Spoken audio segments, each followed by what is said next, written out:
mushurraa mushurraa koo dhabame talago ababaa koo dhabame tokkittii koo dhabame ayyeesh himimmaan haadha arguu jaalaa kan laphee nama cabsuun jiru namni haadha qabdu marti keessan viidiyoo kana sheer koppiliin riipoostii duut gochuudhaan namoota baay'ee biraan geessanii akka dhibbaan uumtanii himimmaan haadha keenyaa qorsatan asumarraan imaanaa isinitti laachuun barbaada. Maarree akkuma obboleettii keenya armaan nuti argaa jirtan biyya Saawud Arabiyaa keessatti ajjeefamtee yeroo ammaa kana garuu reeffi ishee akka biyyatti hin galle haati keenya akkuma armaan nuti argaa jirtan uummatatti baatee yaa sabaa yaa uummataa naqaqqabaa ilmaan Oromoo biyya keessaaf biyya alaa jirtan na bukkee dhaabbadhaati reeffa dhala koo naa galchaa jechaa jiru yeroo ammaa kana. Maarree uummanni Oromoo yeroo ammaa kana sagalee tokko wal taane himimmaan haadha keenyaa kana kan qorsuu dandeenyu reeffa obboleettii keenya kana biyya Saawud Arabiyaa irraa gara biyya keessaatti gaafa galchine qofa akka ta'e asumarraan nutti himanii waan jiraniif hundi keenya viidiyoo kana sheer koppiliin riipoostii duut gochuudhaan dhiibbaa uumne himimmaan haadha keenyaa haa qorsinuun asumarraan imaanaa isinitti laachuun barbaada. Maarree walumaa galatti uummanni keenya ijoolleen keenya biyya ormaa jirtan marti keessan sagalee walii taatanii rakkoo akka ammaa sirra gahaa jiru kana ofirraa akka dhaabbachiistan keessattuu ijoolleen keenya Saawud Arabiyaa keessatti dhiibbaan garaa garaa akka irra gahaa jiru asumarraan dhagahamaa jiraachuusaa dhageenya jira. Suuraa shedhabde harmeen. Dhala ishee dhabde haati na dabartii na dabarsitii boruun nama ta'a jettee biyya ormaatti ergattee dhala ishee dhabde haati. Egaa kuni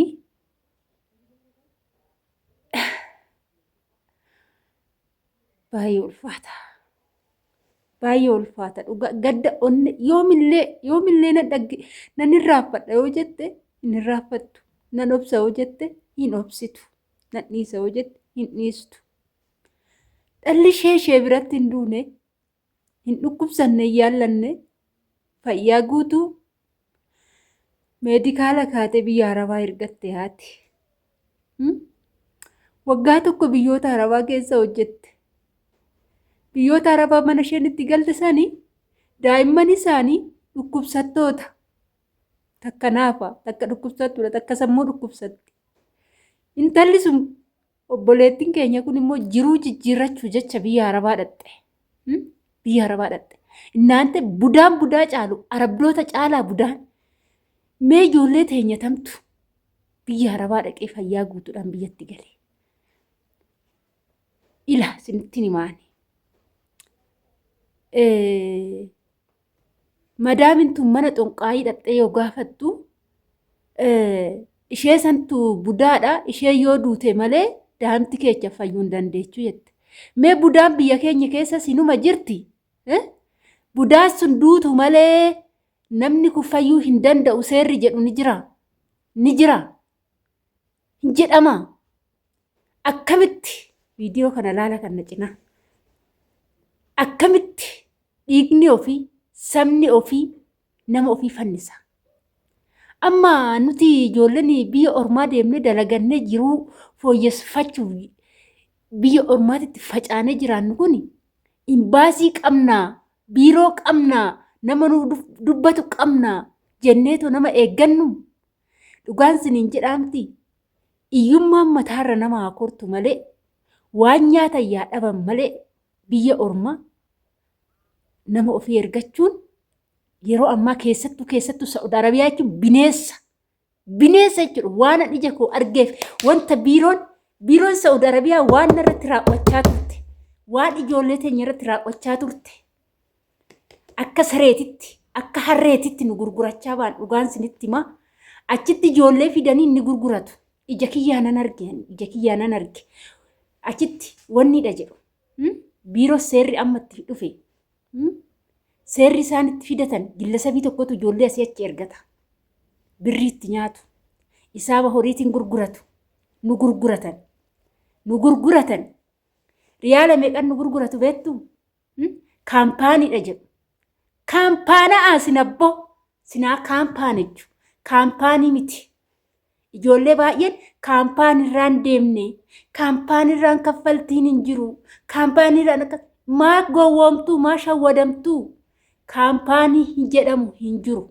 Sini galee gillasabii tokkotu imbaasii Itoophiyaati walii galee laali wanni sin beekuu qabdan uummanni miidiyaa wanti yeroon ammaa imbaasonni yeroon ammaa hojjechaa jiranii fi imbaasonni yeroon duraan hojjechaa jiran garagara.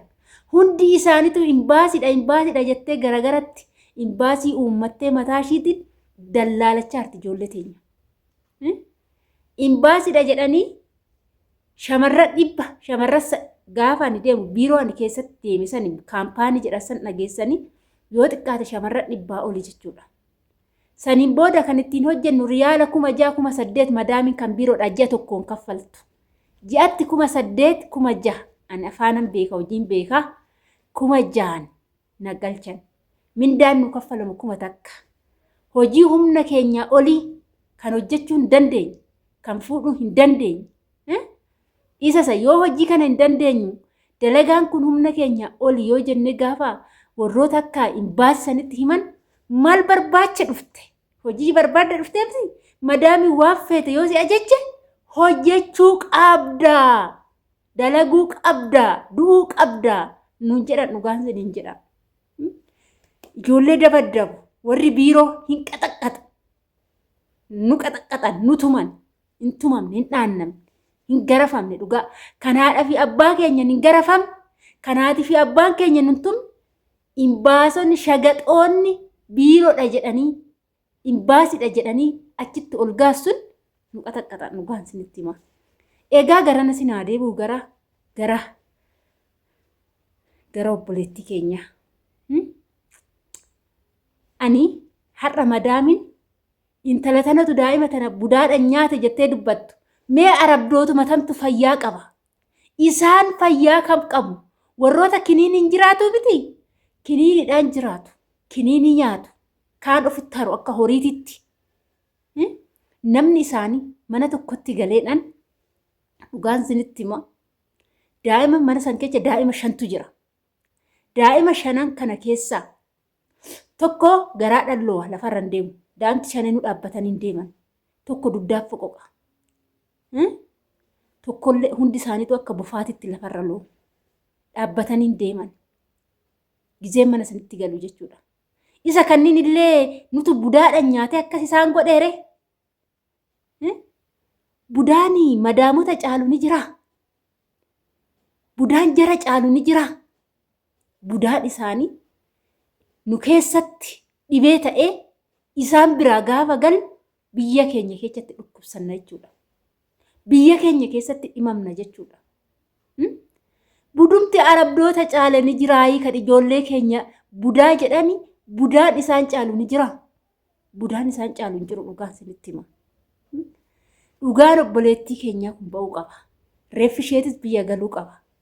Kan ajjeese immoo madaamin ajjeesaa jettee gaafa isaanitti ergitu isaan birrii nyaatanii maallaqa nyaatanii ajjeesuu qabu warroonni imbaasii jechuun nama ofiiti. Nama ofii dhaabbatu. Nama namaaf dhaabbatu miti. Akkamitti imbaasiin nama ofii saba ofii ajjeesa. Akkamitti ajjeesa. Xiqqishuma ishii garaan nyaatu ijoolleen teenya qalamuuf ajjeefamuuf kaleen keessa guurramuuf ijji keessa ba'uufi kan biyya arabaa deemtu. Kanaaf yoo ta'e biyya isaanii keessatti qalamuu wayyuu biyya isaanii keessatti ajjeefamuu wayyuu maaliif jennaan awwaalcha argatu. Boo'icha argatu. Reeffi isaanii yeroon biyyee qammasa. Biyya ormaatitti firiijii keessatti tortoruu fi du'anii biyya ormaatitti hafuu fi kanaafuu warroonni imbaasii ijoollee keenya ficcisiisaa jirtan yoo dandeechan siraatan hojjedhaa. Yoo dadhabdan garuu ijoollee biyya arabaa hin ergina. Yoo ergitan mirga isaanii kabachiisaa. Seera isaanii kabachiisaa. Hunduu seera qaba. Seera mataa ofii. Akka imbaasota biyya biraarraa barumsa fudhadhaa. Imbaasiin biyya biraa bar ijoolleen isaanii gaafa miidhamtu namni isaanii gaafa miidhamu imbaasiin biyyarraa ka'ee deemee ijoollee ofii fidata jechuudha. Keenya maaliif itti kenna? Keenya maaliif ajjeechisiisa? Maaliif qalchiisa? Madaamin akkana jetteef biyyatti galuu qabdi moo ajjeefamuu qabdi? Shintibeetii keessatti fannifamuu qabdi. Kuni seerri siraatan qoratee mirga ijoollee keenya biyyoota arabaa keessatti jiruu jijjiirranna jedhanii faca'aniif sagalee ta'ee mirga isaanii kabachiisuu qaba.